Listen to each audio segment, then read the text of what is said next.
हाँ छात्रों, इसके पहले मैं आपको जो है नरक चंदन तंत्र के बारे में बता रहा था, जिसमें मैंने जो है बेषण कोष, बेषण, बेषण जालक, अपवाही, शुक्रवाहिकाएँ एवं जो है आदिविषण के बारे में हमने आपको बताया है, उसके बारे में चर्चा किया है।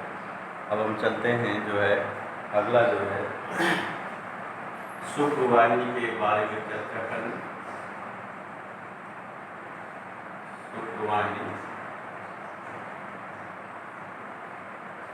वासा डिफेंस,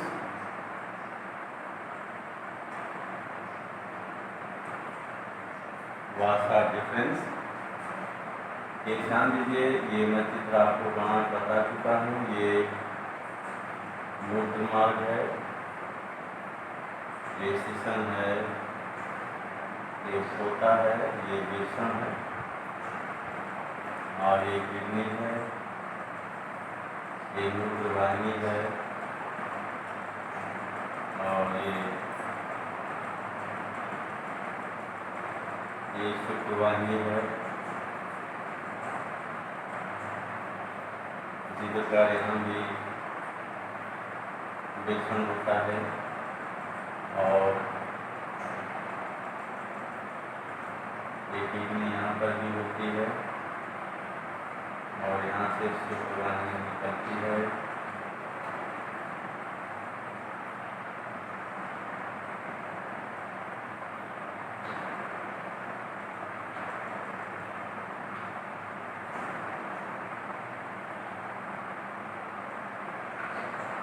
ये सेमिनल वेसाइकिल है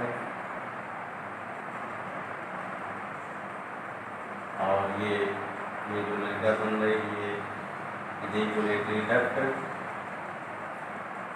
या इसको स्खलन नलिका कहते हैं और ये है वासा डिफरेंस शुक्रवाहिनी। ध्यान दीजिएगा, शुक्रवाहिनी जो होती है ये 40 से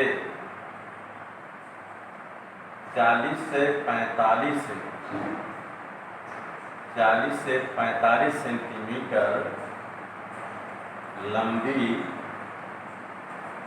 नलिका के रूप में होती है। ध्यान दीजिएगा, ये नली भी दिखाई दे रही है, ये यहाँ से जो है ये यहाँ पर आ रही है।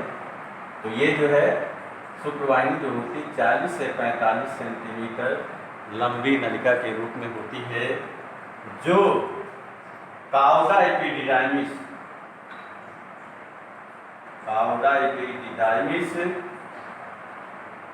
या पुच्छ अधिवेशन से निकलती है और ये मूत्राशय है जो ये बना है और मूत्राशय के पश्च तल पर मूत्रवाहिनी के चारों ओर एक लूप या ध्यान से घूम रही है, एक लूप या फंदा बनाते हुए प्रत्येक शुक्रवाहिनी एक संकुचनशील साइथाइडी के समान में रचना में खुलती है, जिसे हम शुक्राशय या जो है इंग्लिश में सेमिनल वेसाइकिल कहते हैं।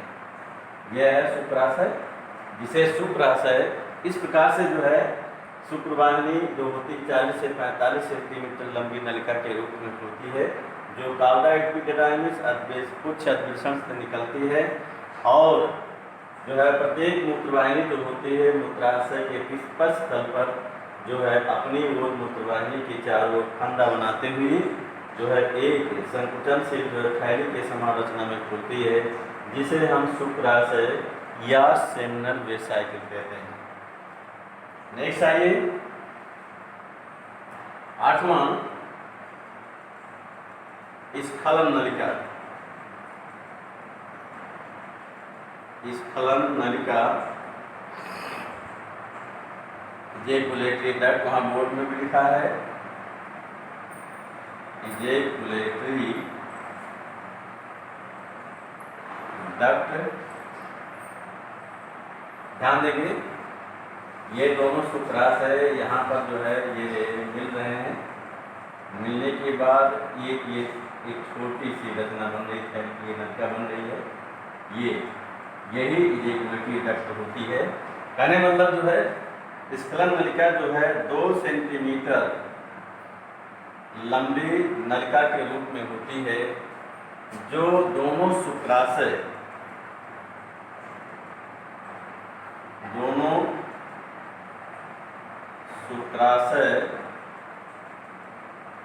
के मिलने से बनती है, दोनों शुक्राशय के मिलने से बनती है। यही है, ये दोनों शुक्राशय मिल जा रहे हैं। यहाँ एक देखिए एक नलिका बन रही है। ये जो होती है 2 सेंटीमीटर लंबी जो होती है इस नलिका या जो होती है इजैकुलेटरी डक्ट होती है।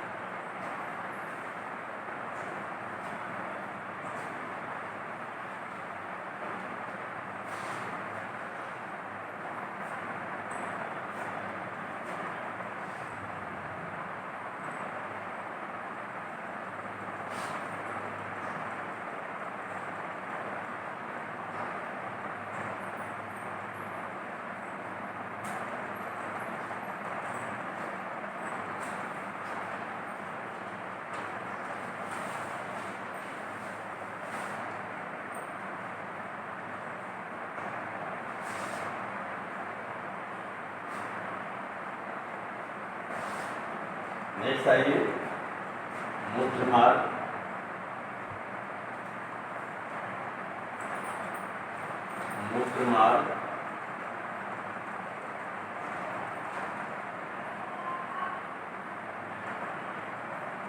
रेखा,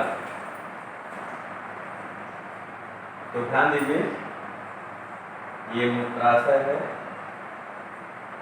और ये मूत्रमार्ग है। यहाँ पर जो है ये प्रोस्टेट ग्लैंड है और ये काउपस ग्लैंड है और फिर जो है तो ये पार्ट जो होता है प्रोस्टेटिक यूरेथ्रा कहलाता है। मूत्रमार्ग प्रोस्टेटिक यूरेथ्रा, और यहाँ पर जो है ये इसको कहते हैं मेम्ब्रेनस यूरेथ्रा मीन्स मूत्रमार्ग, और ये जो होता है पेनाइल स्पंजी यूरेथ्रा, और यह है एक्सटर्नल यूरिनो जेनाइटल यूरेथ्रा, ये पेनिस है। और जो है ये मूत्राशय है यूरिनी यूरेटर।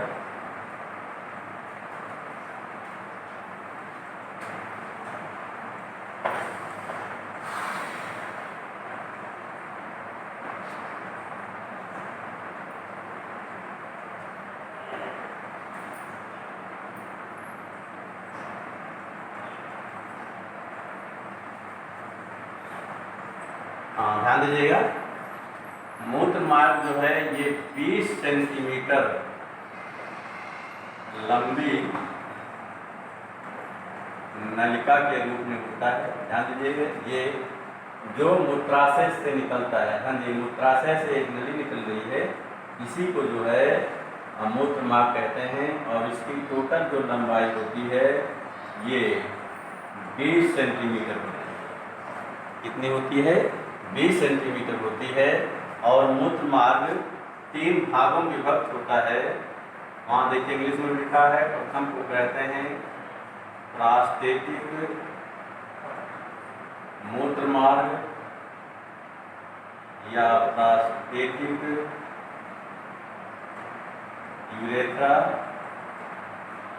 और दूसरे को कहते हैं शिशनीय, दूसरे कहते हैं झिल्लिए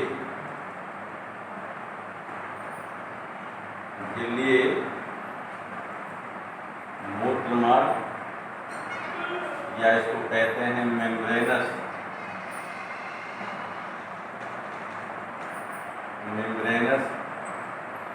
यूरेथ्रा, और तीसरे को कहते हैं, तीसरे को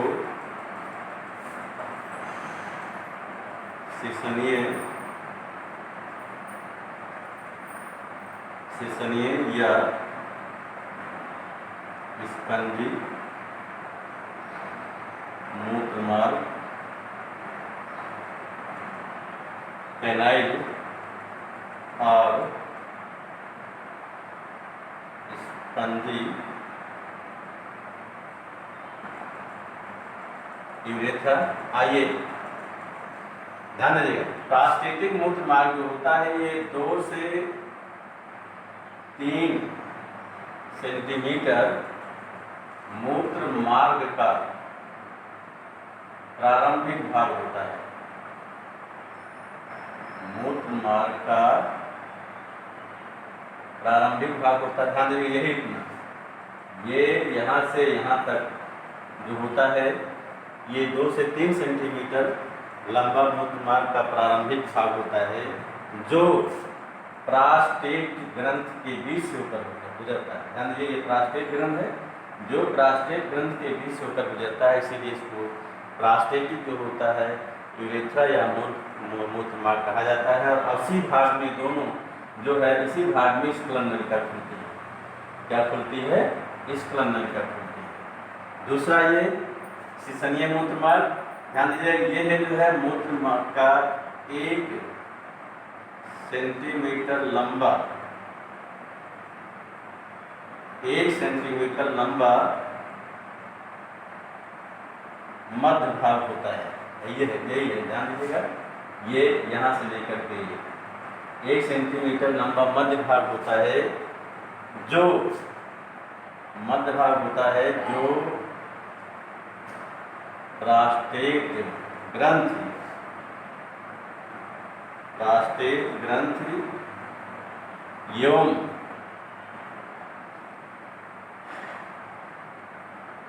झिल्लिए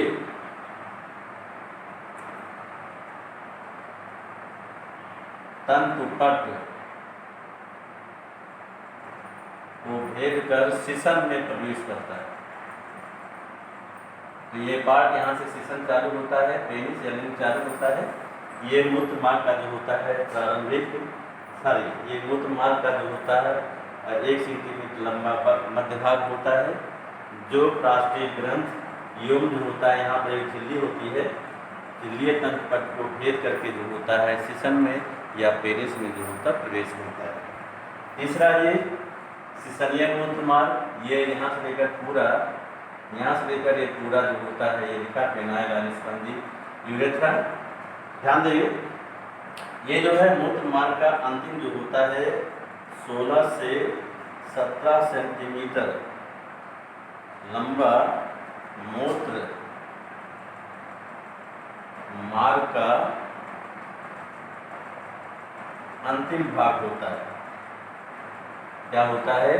अंतिम भाग होता है जो पेनिस मतलब सिसन के बीच से होकर गुजरता है। सिसन के बीच से होकर गुजरता है, सिसन के बीच से होकर गुजरता है, इसीलिए इसको स्पंजी या पेनाइल या सीसनीय मूत्र मार्ग कहते हैं। और जो है ये सिसन के अग्रसिरे पर, सिसन के अग्रसिरे पर जो है, अग्रसिरे पर बाह्य जहाँ लिखा है मूत्रोजनन, मूत्रोजनन छिद्र यहाँ लिखा है एक्सटर्नल यूरिनो जेनाइटल ओरिफिस के द्वारा जो होता है भाग बाहर खुलता है। इस प्रकार से जो है ये मूत्र मार्ग 20 सेंटीमीटर लंबी नलिका के रूप में होता है, जो मूत्राशय निकलता है और सिसन के जो है अग्रसिरे पर बाह्य मूत्रोजनन छिद्र या एक्सटर्नल यूरिनो जेनाइटल यूरेथ्रा के द्वारा जो होता है वो ऐसा ये ओरिफिस है, यूरेथ्रा नहीं, ओरिफिस के द्वारा जो होता है बाहर खुलता है। ये 3 भागों में विभक्त होता है, प्रास्टेटिक मूत्रमार्ग, झिल्लीय मूत्रमार्ग और श्वसनीय मूत्रमार्ग।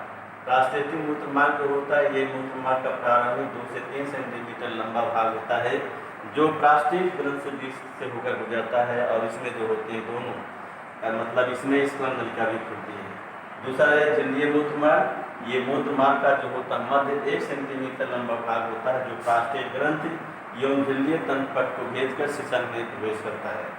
तीसरा है ये श्वसनीय मूत्रमार्ग। ये जो होता है मूत्रमार्ग का अंतिम 16 से 17 सेंटीमीटर लंबा अंतिम भाग होता है, जो सिसन पेनिस के बीच से गुजरता है और सिसन के अग्र सिरे पर एक्सटर्नल यूरोजेनिटल ओरिफिस या बाह्य मूत्रोजनन छिद्र के द्वारा बाहर खुलता है।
आइनेट्स सहायक जननांग एक्सेसरी रिप्रोडक्टिव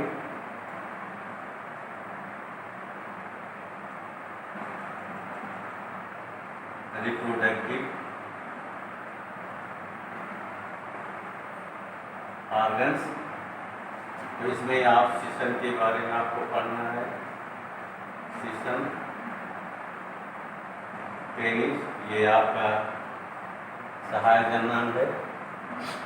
इसमें एक चित्र है।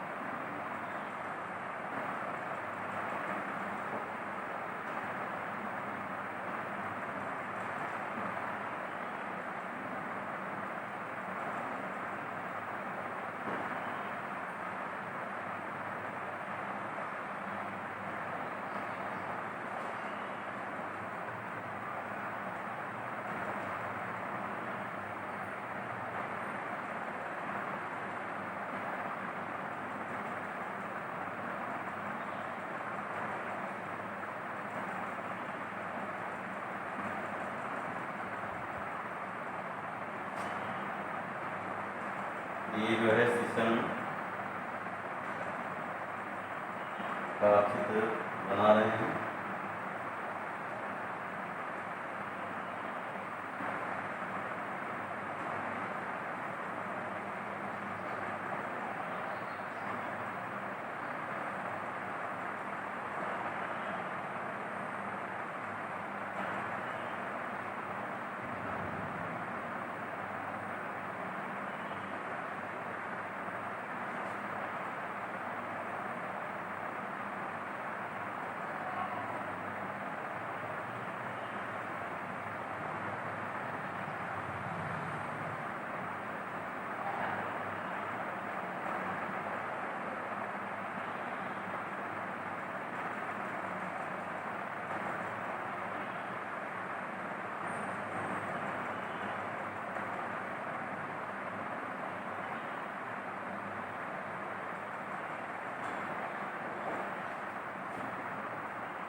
ये जो है पेनिस का अंगम भाग है, और ये जो है इधर इधर भी है, ये कार्पस कैल्वर मोशन कहते हैं। और जो आप देख रहे हैं इसको जो है कार्पस स्पंजिनोसम कहते हैं। और ये भाग जो होता है, ये यहाँ गया जो है इसको दोनों कहा जाता है। ये ग्लैंस पेनिस है, ग्लैंस पेनिस, और ये फोरेस्किन है या प्रीपियस, और ये है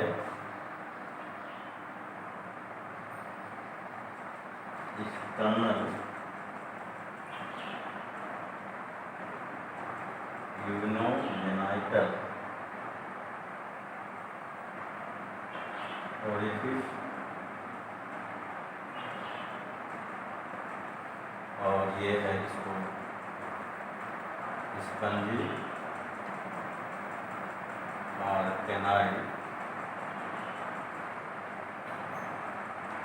यूरेथ्रा कहते हैं। इसमें ये यलेस है और ये फिगर और है इसका।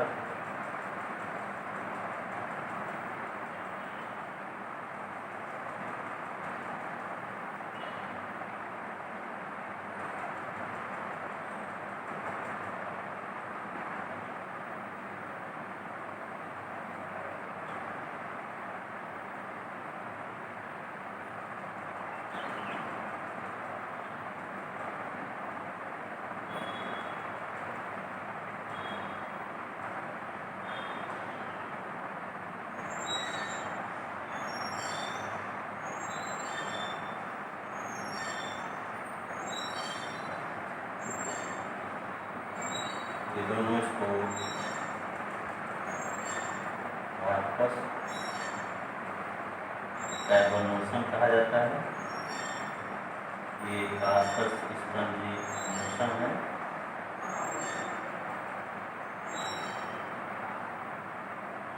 स्पंजिनोसम है। ये मूत्र मार्ग है यूरेथ्रा। हाँ, ध्यान दीजिएगा, सिसन के बारे में बता रहे हैं। तो सिसन जो होता है आपके जो है ये जो फूता है, पोते के ऊपर जो होता है उधर वहाँ से जो है लगा हुआ एक उत्थानशील अंग होता है जो जनन का कार्य करता है, और ये है 3 भागों में विभक्त होता है। कितने भागों में? 3 भागों में विभक्त होता है। प्रथम को कहा जाता है सिसन मूल, root of penis, root of penis. दूसरे को कहा जाता है सिसन काय, बॉडी ऑफ पेनिस, और तीसरे को कहा जाता है सिसन मुंड, ग्लैंस पेनिस। ध्यान दीजिए छात्रों, इसमें जगह नहीं दिखा नहीं पा रहे हैं, तो ध्यान दीजिए यहाँ से ये लेकर के पूरा, यहाँ से लेकर के जो है ये सिसन मूल है, और फिर यहाँ से लेकर के ये यहाँ से यहाँ तक जो है ये सिसन का है, बॉडी ऑफ सिसन है, और ये इतना जो भाग है ये सिसन मुंड है। तो ध्यान दीजिएगा, ये जो आप देख रहे हैं ये स्किन है, ये स्किन है, यहाँ पर भी स्किन है। तो ध्यान दीजिएगा, सिसन के ऊपर जो होते हैं एक तो त्वचा का पतला आवरण होता है, और त्वचा के नीचे की ओर ध्यान दीजिएगा, त्वचा के नीचे की ओर 1 2 3 यहाँ पर भी ये 2 हैं और ये 1 है। त्वचा के नीचे की ओर शोषण में जो होता है सिसन में जो है पेशीय एवं संयोजी ऊतक की बनी 3 डोरियां होती हैं, जिसमें 2 डोरियां जो होती हैं शीशन के पृष्ठभाग पार्श्व भाग के पृष्ठतल में होती हैं अर्थात पृष्ठतल में होती हैं, जिसे कार्पस इस कैबर्नोसम ये दोनों आप जो देख रहे हैं कार्पस कैबर्नोसम, और एक पट्टी अधर तल पर होती है जिसे कार्पस स्पंजिनोसम कहते हैं। ये आप देख रही है कार्पस स्पंजिनोसम कहते हैं। क्या कहते हैं? कार्पस स्पंजिनोसम। प्रत्येक पट्टी के चारों तरफ जो होता संयोजी ऊतक का एक दृढ़ आवरण होता है, जिसे जो है ट्यूनिका एल्ब्यूगिनिया कहते हैं, जिसको ट्यूनिका एल्ब्यूगिनिया कहते हैं। ध्यान देंगे, ये जो है इसमें कार्पस स्पंजिनोसम जो होता है ये शीशन के मूल भाग में फूल करके जो होता है बल्ब ऑफ पेनिस बल्ब का निर्माण करता है। ये भाग पेनिस बल्ब का निर्माण करता है। और इसी प्रकार जो होता है कार्पस जो होता है कैबर्नोसम ये भाग जो होता है फूल कर शीशन पाद फ्लोरा ऑफ पेनिस या क्रस ऑफ पेनिस का जो होता निर्माण करता है। प्रत्येक पट्टी में छोटे छोटे रुधिर जो होते हैं ब्लड साइनस होता है, रुधिर पोर्टल होते हैं, इसीलिए होता है पट्टी जो होती है स्पंजी होते हैं। और जन्म के समय इनमें जो होता है रुधिर भर जाता है, जिससे जो होता है ये लिंग जो होता है इरेक्टाइल हो जाता है। ध्यान दीजिएगा, आगे जो है ये स्पंजिनोसम, ध्यान दीजिएगा कार्पस स्पंजिनोसम जो है ये शीशन के शिखर पर जो है कार्पस कैबर्नोसम से आगे की ओर बढ़ करके जो है एक फूले हुए भाग का निर्माण करता है, जिसे ग्लैंस पेनिस या शीशन मुंड कहते हैं। ग्लैंस पेनिस या शीशन मुंड कहते हैं। शीशन मुंड के आधार भाग को जहाँ से फूला होता है ये इसको कोरोना कहा जाता है। क्या कहा जाता है? कोरोना। इसी स्थान पर जो होता है शीशन की त्वचा बलित होकर के शीशन के मुंड पर एक आवरण बनाती है। क्या बनाती है? एक आवरण बनाती है, जिसे फोरेस्किन या प्रीप्यूस या शिश्नाग्र कहते हैं। क्या कहते हैं? शिश्नाग्र। ये शिश्नाग्र जो होती है कोरोना के स्थान पर जो होता है एक संधायक या फ्रेनुलम के द्वारा जो होती है त्वचा से जुड़ी होती है। इस आवरण में या त्वचा में जो होती है अनेक ग्रंथियां होती हैं, जो एक सफेद रंग की जो है स्मेग्मा नामक पदार्थ का जो को स्रावित करती हैं, और जो है इसमें जीवाणुओं का कभी कभी संकरण हो जाता है, जिससे शीशन में जो होता बदबू आने लगती है। फिर से समझिए, शीशन जो होता है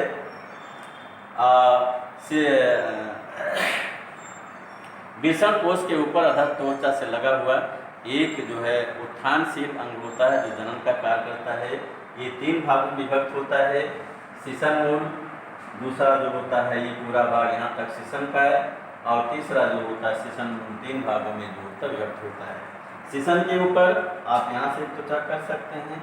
शीशन के ऊपर त्वचा का एक पतला आवरण होता है। त्वचा के नीचे शीशन में जो होते हैं संयोजी ऊतक एक पेशी की बनी डोरियां होती हैं, जिसमें 2 डोरियां पृष्ठतल पर होती है जिसे कार्पस कैबर्नोसम कहते हैं, और एक डोरी जो होती है अधर तल पर होती है। यहाँ पर भी दिखा, यहाँ पर जिसे कार्पस स्पंजिनोसम कहते हैं। प्रत्येक पट्टी के चारों ओर जो होता है एक संयोजी ऊतक का बना दृढ़ आवरण होता है, जिसे ट्यूनिका एल्ब्यूगिनिया कहते हैं। प्रत्येक पट्टी में अनेक छोटे छोटे रुधिर पात्र होते हैं, पोर्टल होते हैं, जिससे ये स्पंजी होते हैं। क्या होते हैं? स्पंजी होते हैं। कार्पस स्पंजिनोसम जो होता है ये कैबर्नोसम से आगे की ओर बढ़कर शीशन के सिरे पर ये फूट कर एक जो शीशन मुंड ग्लैंस पेनिस का निर्माण करता है। शीशन मुंड के आधारीय भाग को कोरोना कहते हैं। इसी कोरोना पर के स्थान पर इसी स्थान पर शीशन की त्वचा बलित होकर के शीशन मुंड के ऊपर एक आवरण बनाती है या कवर बनाती है, जिसे शिश्नाग्र या फोरेस्किन या प्रीप्यूस कहते हैं। इसी स्थान पर ये शिश्नाग्र जो होती है एक संधायक के द्वारा शीशन की त्वचा से जुड़ी होती है। इस आवरण में या फोरेस्किन में जो होते हैं अनेक ग्रंथियां होती हैं, जो एक सफ़ेद रंग के पदार्थ को स्रावित करती हैं, जिसे स्मेग्मा कहते हैं। और जीवाणुओं का संक्रमण होने पर जो होता है शीशन में जो होता है इस पदार्थ में संक्रमण होने से जो है दुर्गंध उत्पन्न होने लगती है।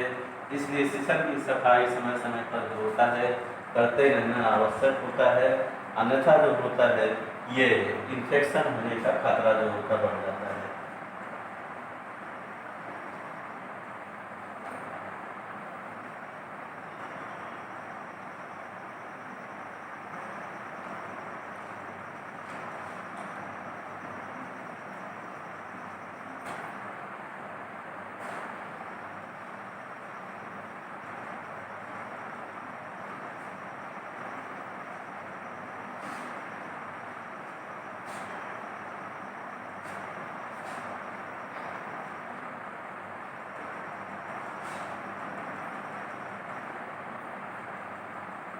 लास्ट आइए सहायक जनन ग्रंथियां।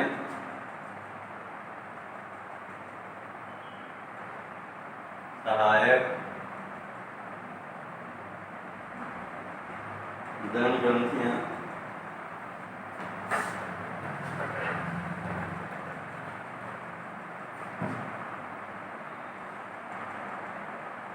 एक्सेसरी रिप्रोडक्टिव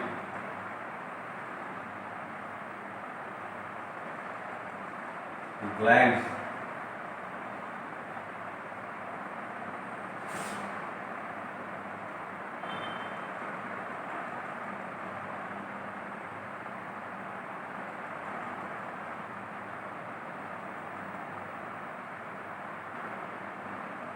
हाँ ध्यान दीजिएगा, इसमें 3 ग्रंथियां हैं। इसमें नंबर 1 जो है शुक्राशय, शुक्राशय सेमिनल वेसाइकिल। दूसरा जो है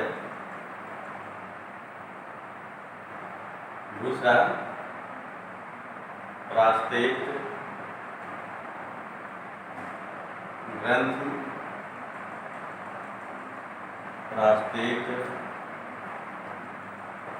ग्लैंड। और तीसरा जो है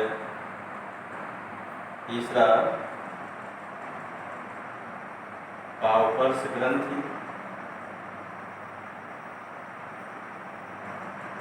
काउपर्स ग्लैंड। जो 3 ग्रंथियां जो होती हैं ये जो है सहायक जनन ग्रंथियां के रूप में होती हैं। आइए जो है शुक्राशय की बात करते हैं। तो ये मैं चित्र बनाया था, आपको बताया था कि जो है ये शुक्रवाहिनी, ये पेनिस है, ये विषण है। शुक्र मैंने बताया था शुक्रवाहिनी जो होती है, प्रत्येक शुक्रवाहिनी जो होती है मूत्रवाहिनी के चारों फंदे बनाते हुए एक थैली के समान, ये वाली शुक्रवाहिनी इधर से आ रही है, एक थैली के समान रचना में खुलती है जिसे शुक्राशय या जो है सेमिनल वेसाइकिल कहते हैं। तो ध्यान दीजिएगा, ये जो है प्रत्येक शुक्रवाहिनी जो होती है ये आगे की ओर जो है अत्यधिक बलित एवं एक संकुचनशील 5 सेंटीमीटर लंबी नलिका के समान थैली में खुलती है। क्या किसमें खुलती है? थैले में खुलती है, जिसको शुक्राशय कहते हैं। ये जिसको क्या 2 शुक्राशय होते हैं, ये जो है क्या कहते हैं? शुक्राशय कहते हैं। शुक्राशय में जो होता है शुक्राणुओं का संग्रह नहीं होता है, शुक्राणुओं का संग्रह नहीं होता है, बल्कि शुक्राणु के स्खलन के समय जो होता है दोनों ये शुक्राशय संकुचित होकर के एक जो है एक पीले क्षारीय एवं चिपचिपे पदार्थ को स्रावित करते हैं, जो पुरुष के वीर्य का 60% भाग बनाता है। वीर्य का 60% भाग बनाता है। वीर्य का 60% भाग बनाता है। ध्यान दीजिएगा, इस पदार्थ में जो है फ्रक्टोज शर्करा, प्रोस्टाग्लैंडिन्स, यौन सेमनोजेलिन, दो प्रोटीन होते हैं, जिसमें जो है ये फ्रक्टोज जो होती है, फ्रक्टोज से जो है शुक्राणु एटीपी के रूप में ऊर्जा प्राप्त करते हैं। क्या प्राप्त करते हैं? ऊर्जा प्राप्त करते हैं। और प्रोस्टाग्लैंडिन्स जो होता है, ये प्रोटीन जो होती है शुक्राणु को सक्रिय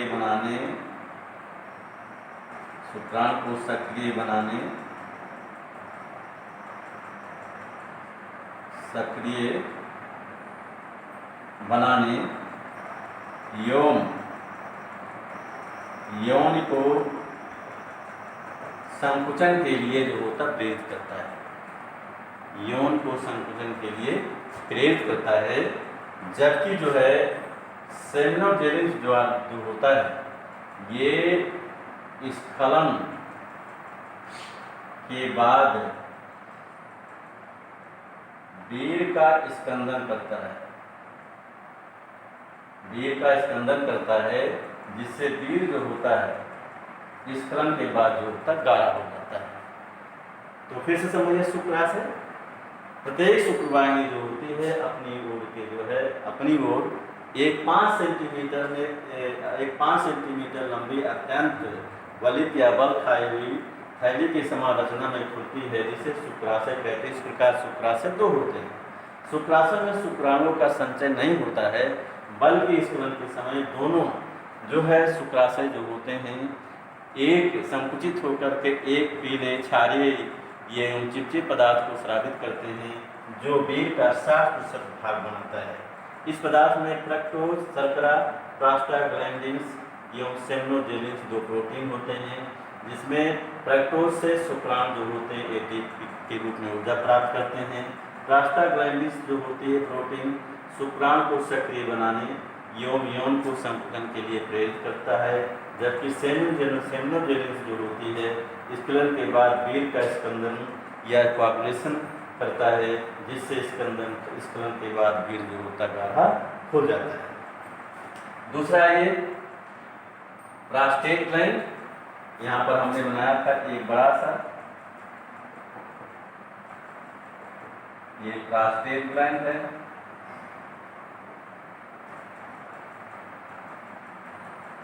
प्रोस्टेट ग्लैंड और ये कार्पस ग्लैंड है।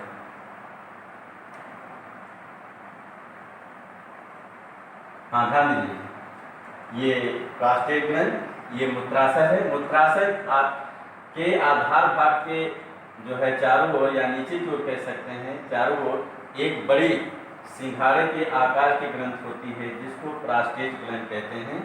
क्या कहते हैं? प्रोस्टेट ग्लैंड कहते हैं। ये कई या अनेक जो है छोटे छोटे पिंडों से ये ग्रंथि जो होती है मिलकर बनी होती है। अनेक छोटे पिंडों से मिलकर बनी होती है। प्रत्येक पिंड से छोटी छोटी नलिकाएं निकलती हैं, जो इसी भाग में जो होती हैं वो खुलती हैं। ये ग्रंथि जो है ये संकुचित होकर के एक सफेद हल्के अम्लीय द्रव स्रावित करती हैं। क्या करती हैं? द्रव स्रावित करती है। ग्रंथि, दोनों ग्रंथियां स्रावित करती हैं, जो पुरुष के वीर का 25% भाग बनाता है। कितना प्रतिशत? 25% भाग बनाता है। यह इस 25% भाग बनाता है। इसमें जो है इस पदार्थ में जो है क्या कहते हैं, साइट्रेट, फास्फेटेट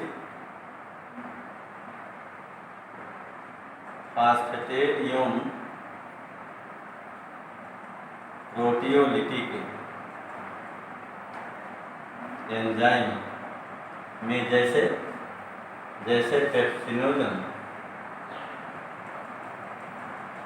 पेप्सिनोजन एमाइलेज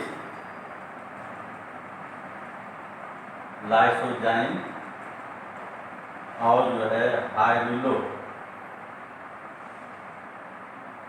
हाइलुरोनिडेज, ये इतने एंजाइम होते हैं। ये पदार्थ जो होता है वीर के स्कंदन को रोकने तथा जो होता है शुक्राणुओं को सक्रिय बनाने का कार्य करता है, जिससे शुक्राणु जब स्खलन के बाद जो होते यौन में पहुंचते हैं, यौन से गर्भाशय में और गर्भाशय से अंडवाहिनी में जो है पहुंच सकते हैं। तीसरा ये काउपस ग्रंथ, ये ग्रंथ जो होती है प्रोस्टेट ग्रंथ के ठीक नीचे की ओर मूत्रमार्ग इधर उधर पाई जाती है। ये छोटी ग्रंथ होती है और ये एक जो होता है हल्के ये एक जो है क्षारीय यौन पारदर्शी द्रव स्रावित करती है। जनन के समय जो होता है, जनन के पहले इसका ये जो है ये द्रव जो होता है एक बूंद के रूप में स्रावित होकर मूत्र मार्ग को जो होता है नम्य चिकना तथा क्षारीय बनाने का कार्य करता है। कैसे समझिए, जो है सहायक ग्रंथियों में 3 ग्रंथियाँ होती, शुक्राशय, प्रोस्टेट ग्रंथ और काउपस ग्रंथ। शुक्राशय प्रत्येक जो है शुक्रवाहिनी अपनी ओर की एक अत्यंत 5 सेंटीमीटर लंबी जो है बलित थैली के समान रचना में खुलती है, जिसे हम शुक्राशय या सेमिनल वेसाइकल कहते हैं। शुक्राशय में शुक्राणु का संग्रह या संचय नहीं होता है, बल्कि स्खलन के समय ये ग्रंथि जो होती है एक पीले चिपचिपे एवं क्षारीय द्रव को स्रावित करती हैं। दोनों करता है, दोनों ये शुक्राशय करते हैं, ये ग्रंथ करती है, जो वीर का 60% भाग बनाता है। ये जो होता है, ये द्रव जो होता है यौन के अम्लीय माध्यम को जो है समाप्त करके क्षारीय माध्यम बनाकर शुक्राणु की सुरक्षा करता है। इस पदार्थ में तीन पदार्थ प्रक्टोज, शर्करा, प्लास्टाग्लैंडिन एवं सेमिनोजेनिक प्रोटीन होते हैं, जिसमें प्रक्टोज से शुक्राणु एटीपी के रूप में ऊर्जा प्राप्त करते हैं। प्लास्टाग्लैंडिन शुक्राणुओं को सक्रिय बनाने यौन को संकुचन के लिए जो होता है प्रेरित करता है, जबकि सेमिनोजेनिक जो होता है स्खलन के बाद वीर का स्कंदन करता है, जिससे स्खलन के बाद वीर गाढ़ा हो जाता है। दूसरा ये प्रोस्टेट ग्रंथ जो होती है मूत्राशय के आधार भाग के दोनों ओर स्थित होती है और ये जो है सिंघाड़े के आकार की और बड़ी ग्रंथ होती है और कई छोटे छोटे जो है पिंडों से मिलकर बनी होती है। ये ग्रंथ जो होती है एक सफ़ेद हल्के अम्लीय द्रव स्रावित करती है, जो वीर का 25% जो होता है बनाता है। तो इसमें जो है साइट्रेट, फास्फेटेज एवं प्रोटियोलिटिक एंजाइम जैसे पेप्सिनोजन, एमाइलेज, लाइसोजाइम एवं हाइलुरोनिडेज इत्यादि एंजाइम पाए जाते हैं। ये पदार्थ जो होता है शुक्राणु के स्कंदन को रोकने तथा जो होता है शुक्राणु को सक्रिय बनाने का काम करता है, जिससे शुक्राणु जो होता है यौन से गर्भाशय से अंडवाहिनी पहुँच सके। तीसरा जो है काउपस ग्रंथ है, ये प्रोस्टेट ग्रंथ के नीचे की ओर मूत्रमार्ग के इधर स्थित छोटी ग्रंथ होती है और ये जो है एक क्षारीय एवं पारदर्शी द्रव को स्रावित करती है, जो जन्म के समय जो होता है एक बूंद के रूप में क्षारीय होकर मूत्रमार्ग को चिकना एवं नम बनाने का जो होता कार्य करता है। तो छात्रों, आज मैं यहीं पर समाप्त कर रहा हूँ। इसके बाद कल से जो हम जो है मादा जनन तंत्र के बारे में चर्चा करेंगे।